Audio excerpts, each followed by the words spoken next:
Welcome, everybody, to another episode of Entrepreneur Mind Speak. I'm Lauren with Creme de Mint, a branding and packaging design agency. And I'm here with my co-host, Natalie. Hi, my name is Natalie. I'm the founder of Cloud Create, which is a web development agency specializing in Shopify and e-commerce.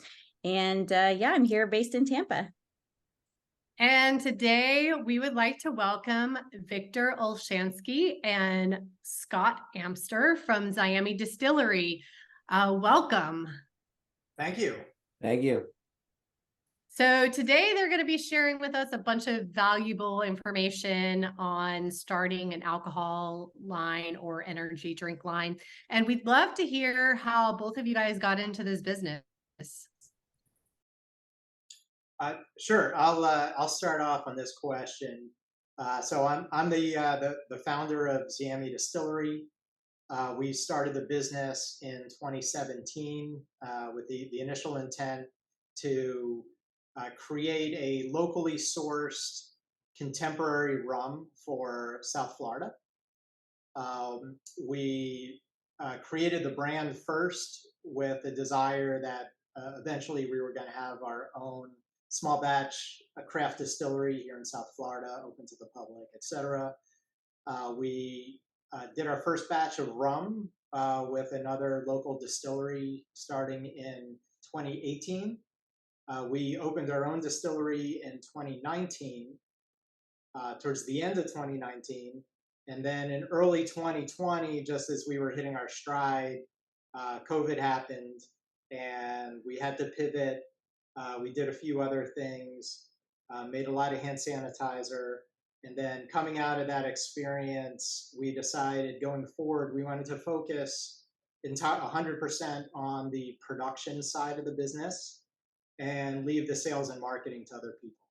So we transformed our business from a small neighborhood distillery and tasting room to a contract manufacturing and co-packing business focused primarily on alcohol products, but we've since added a canning line and a range of non-alcoholic products as well, with a specialty in energy drinks and alternative products such as cannabis and kratom and kava-based seltzers and beverages.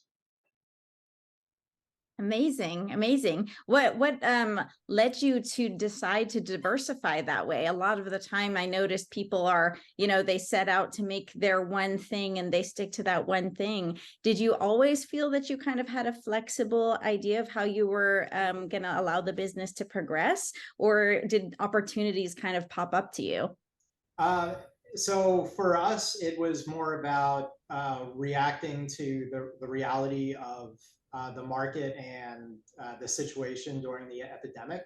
Right. We were really facing the decision of going out of business or figuring out some path forward. And for us, that initial path forward was in manufacturing hand sanitizer. Almost overnight, we grew from 4 employees, most of whom were part-time, to upwards of 50 full-time employees, operating 3 shifts a day, 24/7, for a period of about upwards of 2 months, just producing. And so that experience basically taught us that we could handle the manufacturing side pretty well, and we were actually better at managing that side of the business than the sales and marketing.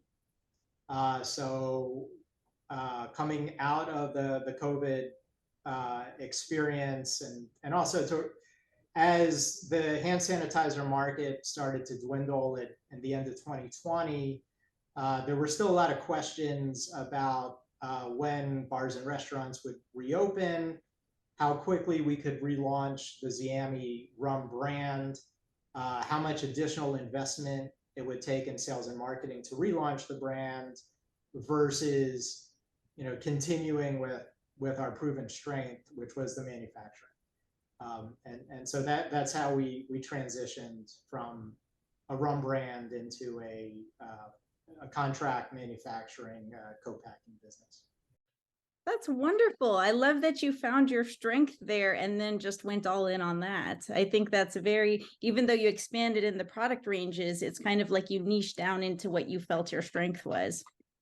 Yes, and as we may get into later in today's podcast, the alcohol industry in the U.S. is very complex and very complicated, and probably makes it more difficult than some other consumer industries to be good at brand marketing and manufacturing at the same time. So there's a good argument to be made for choosing one or the other, and there's also ample opportunities with businesses like ours that if someone has an idea for a brand or for a product, they can very well move forward with that product and get it to market without actually owning their own production facility.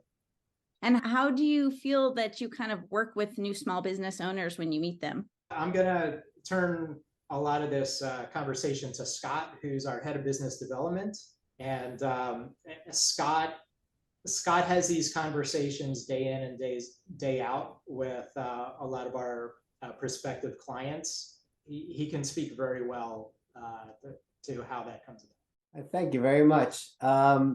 At this time, over the last couple of years, projects have come to us in all sorts of points of where they are, from people not having any idea to how to put this together, to people who are already in production and already making things happen. So when a small client comes to us, we really have to start from the very beginning, which are the two important parts, which is their marketing plan and really understanding the 3-tier system of how the whole alcoholic beverage system works. And can you talk to us a little bit more about the 3-tier system?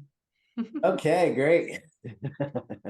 Actually, Victor, you want to take the 3-tier system? You're really good at that one. Sure. So in the United States, alcohol is very tightly regulated, and a lot of the regulations date back to the end of Prohibition, and are somewhat arcane. But some of the fundamental regulations that came out of those early days is that most of the regulation is delegated from the federal government to the states, which means that each state can have regulations and requirements that are very different from neighboring states. So it's important for a brand owner to understand, to decide, what state they want to launch in and how they want to expand, because there's different regulatory considerations for each state they're going to be going into. One thing that's common across most states is what we call this 3-tier system, where the government has basically designated that producers and manufacturers in alcohol cannot be connected or co-owned by distributors, and there can be no common ownership between distributors and retailers. And retailers include both like liquor stores and grocery, and also bars and restaurants, sometimes referred to as off-premise. If you buy a bottle or a can and you don't consume it there, and on-premise would be places where you consume the alcohol on-premise, like a bar or restaurant. So you've got manufacturer suppliers, which is where we fall in. You've got the distributors, and then you have the retailers. As a brand owner, or as someone trying to create a brand and get it sold, you really need to be focused on the 3rd tier, which is the retailer. How is someone going to buy my product at a bar or restaurant? Are they going to buy it at a liquor store? How are they going to buy it? How am I going to, encourage them to buy it? And how do I sell a story to the retailer that's convincing that, hey, you should have my product on the shelf because I'm going to ensure that it's going to get off the shelf very quickly. So that's kind of step one.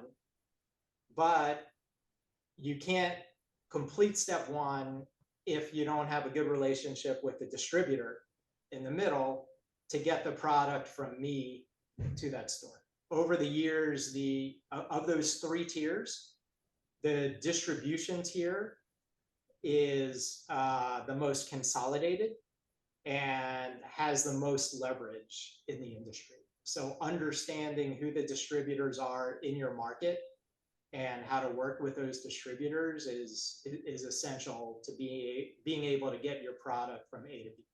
That first tier, dealing with the production side, is actually the easiest of all 3. We spend a lot of time with more inexperienced clients explaining this to them. One of the things that's really helpful to a new brand starting out in this industry is having someone on your team with industry experience. Whether that person is a direct stakeholder, or financial partner, or someone on an advisory board, it's going to go a long way towards ensuring long-term success. You start working with people kind of right off the bat, like if you have someone relatively new, where you'll help them, guide them in certain ways and kind of maintain that relationship? Or do you have kind of a hard line where you're like, okay, get all of this ready and then come back to us? Well, we go through that process with them from the very start because it's really important that they understand that, like Victor said, and it's really important that they know their target audience and who they're really trying to focus with on this brand. You're not going to be a brand for everybody, especially right out of the gate, and you really have to hone in on who you think you can sell your product to. Besides them knowing their target audience, like, are there other things that people need to have ready when they come to you? The more they have ready, the more we could speed up our process of getting them to the finish line, which is a product in their hand. But it all varies from client to client. If we literally have to start from scratch of this is how it works and this is how you source things, this is how you become with a flavor profile, this is how it could look. So it really depends on from client to client. But yeah, we have started from ground level, very low, of them having no clue what's going on. So. And do you have specific formulations or private label options that you really like to work with, or are you quite open when it comes to that? We do both. We have a variety of flavors that we've already worked with and we feel comfortable with, and we can let people taste it and try it, and then maybe they'll have a different spin on it, which isn't too complicated. Or we could start from scratch. We have an in-house flavor scientist that we highly recommend. His name is Marvin. He does excellent work. And we have a couple of other options as well. So our goal is really to fit people with people they like to work with and give them options and not just say, hey, this didn't work and we're done. And so it's been working very well with us to give them options, to give them some people want to own their recipes. Some people don't care. Some people have the ability for upfront costs. Some people don't. So we try to work with them best we can within their budget and what they're trying to accomplish. Do you have a minimum order quantity? We do. So for bottling, 750 mLs is 3 pallets. Depending on the shape of the bottle, ranges from anywhere from 600 to 720 bottles, which is roughly 1,800 to 2,100 bottles. And that's like 600 to 720 bottles on a pallet. So right. So that times 3 is effectively our minimum. Yep. When it comes to canning, the minimum's a bit higher. It's 30,000 12-ounce cans, but we could split that up in up to 3 flavors. Oh wow! But the cost expenditure ends up being pretty similar between 30,000 cans and 2,500 bottles. What is that cost expenditure, if you don't mind me asking? How much should someone think to budget for their first run? Scott? Yep. So we're looking at around $30,000 investment, 30 to 35,000. Depends if we're doing a formulation as well. There's an added cost to that, but that's typically where a client falls in. Good marketing budget would probably be around $100,000 starting and on up to, hundreds of thousands of dollars to really get a brand off the ground. And would that 100,000 be for like the first year? So you would say like $100,000 per year, you would say? I would say $100,000 minimum. Yeah. For the year, Victor? Or do you think it's 6 months? What? She's asking Well, how long that 100,000 will take them. I mean, it depends on the size of the launch, but and we want to be very upfront with our clients because the last thing we want to do is rush into production and then get stuck with a bunch of products sitting around somewhere. Because one of the other big challenges with the alcohol regulation is you can't just have pallets of alcohol sitting in your garage. You can't just start handing out pallets of alcohol because you want to get rid of it either. So yeah, so once something's like bottled, or canned in a finished product, the only way it can leave our distillery is to go from us to a licensed distributor. So if the brand owner hasn't thought that through, doesn't have that in place, isn't ready to go to market when we're ready to go to production, it's just going to be stuck here. And and we don't want to be sitting on a bunch of someone else's product, because it's not like we could resell it to someone else either. It's not that simple. So we're very happy to push out our production timeline 6-12 months if that's what someone needs to get their marketing and distribution plan in place. Do you have primary container options? Can people actually come with their own if they have their own? So we have a selection of stock bottles that we work with about 4 or 5 different suppliers. Also have the capability of custom bottles in China and Mexico as well. The real key to coming up with a crazy concept, or like a skull vodka that's the shape of a skeleton or something that's really cool, is that it works on our production line, that it can go through the system of the rinser, the filler, the corking. So that's where the challenges come in, of how creative you can get to working within the confines of the line system and production. But the answer is yes, we can create a completely custom bottle, or you can go with a stock bottle as well. You can do labels. We got screen printing capabilities. We even have these things called bottle emblems that are really cool that get stuck on the glass. So there's a lot of ability to create something new, even though it's a stock bottle, and really have the image and concept pop out. And there's a lot of economies of scale in the packaging side of this industry. So depending on how, the size of someone's budget, or what their production expectations are, you could do a lot more when, you're looking to do 20,000 bottles versus 2,500 bottles. And you may be able to do the same thing on the smaller order, but the cost per bottle is going to be so high, it just doesn't make sense. Is that potentially one of the pitfalls that you see, or are there other pitfalls that you've noticed that a lot of people run into, or the same mistakes that you see happen over and over again in your industry? Some of the pitfalls we see are people trying to get into this business having no clue what the 3-tier system is and how your product has to move through the chain. Other pitfalls are just sheer marketing challenges and the cost of marketing.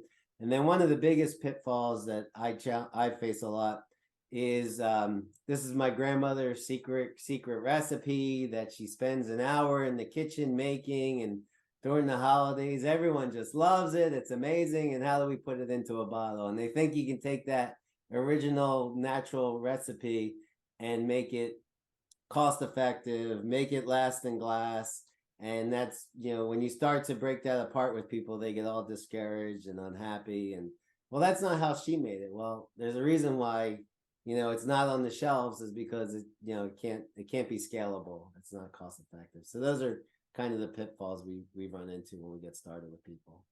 There's a lot of workarounds. Just to piggyback off of Scott here, we work with some very good flavor developers who, if someone brings us a sample of something from their kitchen and they say, hey, we want to match this flavor, matching the flavor isn't that difficult. But if they say, hey, we want to match this flavor, we want to do it with 100% fresh fruit juice, and we want 24 months of shelf life, and we want it certified organic, and we want it gluten-free and dairy-free, and this, that, and the other thing, that's where, we got to be realistic and say, look, we could do the flavor. We could do the flavor and have it be all natural. That's not a big bridge to cross. But some of these other things, there's real world considerations that, well, to do it that way, you're only going to have 2 weeks of shelf life, and you're going to have to keep it in a cold chain from the point of production to the point of sale. And that's going to add a lot of cost. These are some of the other trade-offs to achieve what you want.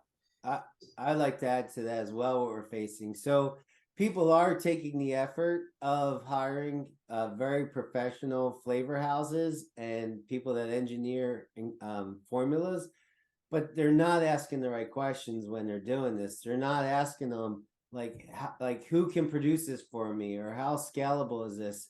And it really is tremendous disappointment when they come to us, with this 14 ingredient, recipe that was professionally done, but there's no production house that's going to produce it for them. So they're discouraged. They spent all this money, they spent all this time, and I don't know where it's getting missed in the translation at some of the places, but I guess they're not asking the right questions of, all right, I need this formula, but I need it to be scalable, and I need it to be able to go into production. Such a good point for people to think with, and something that I feel like people that don't know anything, especially about distribution and production and storage and such like that, even through my own business. So I deal with a lot of e-commerce companies. So anything food related, they have to think with, how is it being shipped? How is it being stored? Is it going to be even good by the time that it gets to the store? And how long do people have to buy it? And these are all things that have to be really thought through from the very beginning of the business.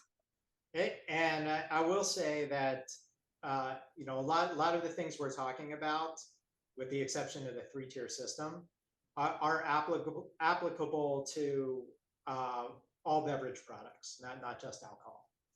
I hope people keep that in mind when they're considering starting a beverage brand, because ultimately, no matter how great your dreams are, if you can't turn it into a profitable business, it's not going to go anywhere. What would you say is the number one question people ask you?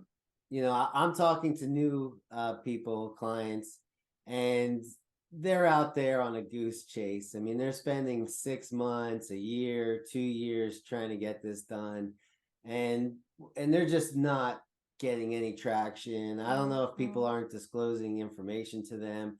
So really, the biggest question we get when people walk through our doors is like, how do you get this done? How do you get what I'm trying to create to a product in their hands? And we've created kind of like a playbook to fill in all those pieces. When they walk out of our door within 20 to 30 minutes, if they don't know how to get it done at this point, then it's just a lack of motivation or a lack of funds, because we're basically laying this out of how to get it produced. But I can see, if you don't have people like Victor and myself, handing this to you, how it could get very frustrated. Where do you source glass? Where do you get labels, corks? Who handles it? How do you fill it? So it's the things that Victor and I went through that was frustrating, and we're kind of just handing it to people. And I had people that look at us and say, like, what's the catch? You know, like, why are you telling us all this? Like what's the gotcha? And the gotcha is, if I have you keep looking online trying to figure out how to do this, you know, we're never going to get into production. You're never going to get to marketing. So let's pick up this pace. Let's streamline this out and let's get this going. I'm not sure why other distillers are not being this vocal. The only thing I can come up with is maybe because they have their own brands that they're kind of in conflict and not disclosing all this information. Victor and I have no brands in the market. We don't produce for, we produce for everyone else. We don't produce anything under our name. And our goal is really to get you guys to, to the finish line, to market, and to sales. So That's great that you create basically a blueprint for them to follow with all of the resources. I mean, I think a lot of times I see the same thing in my business that, they get lost. They're like, okay, what do I do next? They don't know the order of how things should go. And there's just a lot of information out there that, I don't know, confuses people. Yep. So that's amazing. But I do want to reiterate for someone starting a brand or growing a brand or trying to bring a product to market, the real legwork that they need to do themselves, or have the team in place, is that sales and marketing piece. And we can talk them through the regulatory challenges of the alcohol industry, but we can't do their sales and marketing. The complexities of production, we'll work through that with them. It sounds complicated, but it's the easier part of the equation. So, put in the effort up front, think through the marketing piece, before you go to a co-packer, looking for production, and you're going to be in a much better position than saying, oh, if I could only produce a product, if I could only get a prototype, if I could only get my grandmother's formula into a bottle, it's going to sell itself. I'm sorry, but it's not going to sell itself. You got to sell it. Figure out how you're going to do that first. Then we'll help you put it in a bottle. Do you usually recommend marketing agencies or anything like that? Or do you really let the individual companies kind of sort that out for themselves and figure out all these details, or the bigger part of their business in this case? So for the production side, I have several vendors for every category, from corks to bottles to labels to screen printing. On the marketing side, we started to develop that a little bit, and we kind of shied away from it. But I think I am going to build like a 5 to 10, preferred marketing people, and give them as an option to, contact them and see if there's value in what that marketing team can do for them. So I do think it is something that we have to develop. We just haven't gotten there yet. So. Yeah, that makes sense. I mean, again, from my industry, I see it as well. A lot of people, they come to me generally with a product already. So they're very excited about their product. They want to get it to everybody, and they're ready to, have a beautiful website built. But I have to make sure that before they're even paying me, they have some idea of what they're going to do, even if it's not fully formulated, because just having a website these days is not going to make you have a ton of sales like maybe it did, 20 years ago, or 15 years ago, when you could have a website and that was already attraction enough. Now you really have to have your marketing there. So I always have to do the same, and I have to either recommend them or just make sure that they have people in place that are ready to take on that responsibility. I don't have any other questions. Is there anything else you guys want to share that you think is pertinent for entrepreneurs to know? Like we've been saying all along, start with a marketing plan first and then work backwards. If you're going into the alcohol industry specifically, try to get an experienced industry member on your team. Awesome. That'll go a long way. Absolutely. Well, thank you guys so much for being here today with us and sharing all this valuable information. And that wraps up another episode of Entrepreneur Mind Speak. Thank you so much, everybody. Bye. Bye. Thank you very much. Thank you. Yeah. Yeah, thank you.